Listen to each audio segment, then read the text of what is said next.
Uy, pre, nakapasa ako! Uy, ang galing mo naman, congrats! Galing mo, mamaya lilibre kita. Good item yun.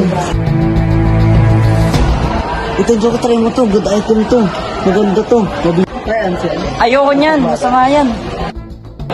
Try mo na. Ang KJ mo naman. Dali, maganda to. Ano ba yan? Sige na nga.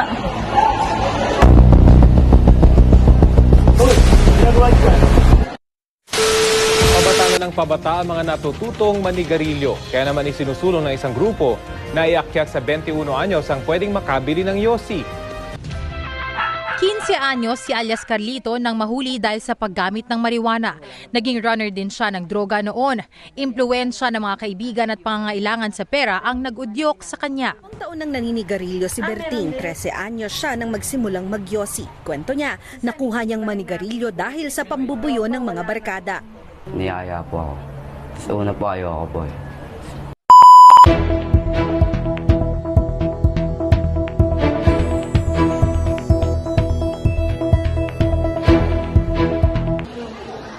Maraming kabataan ang nalululong sa droga at paninagbilyo.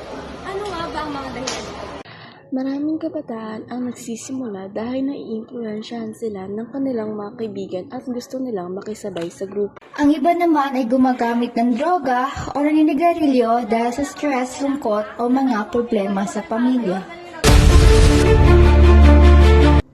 Ang droga at paninigarilyo ay may masamang epekto sa isang individual. Maaari itong magdulot ng sakit sa baga, puso, at iba pang bahagi ng katawan. Naaapektuhan din ito ang pag-iisip at pag-uugali ng isang tao. Kapag nalulong, nagiging mahirap ng huminto sa paggamit nito. Ayon sa pag-aaral ng Health Research and Development Information Network o HERDIN, 83% ng mga kabataang nagsubok manigarilyo ay nagsasabing nagsimula sila dahil sa pag-uusisa at impluwensya ng kanilang mga kaibigan.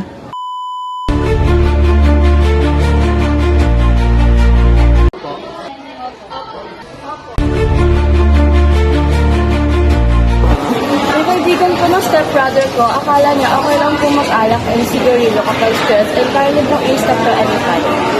Nung nalaman niya na nakapektuhan na yung kalusugan niya, sinubukan ng pagbutihin at para sa pamilya niya at para sa sarili niya. Hindi pa uli ang lahat para sa mga nalulong sa droga. Sorry kuya, influencer pa kita. Ayos lang pre, madala lang din ako ng kuryosidad ko. Basta wag na natin ulitin yan ha. Kung nahihirapan ka, huwag matakot humingi ng tulong sa iyong magulang, guro o taong pinagkakatiwalaan. Alamin ang masasamang epekto ng droga at paninigarilyo upang magkaroon ka ng sapat na kaalaman at makaiwas sa mga ito. Hindi natin mababago ang nakaraan, ngunit may magagawa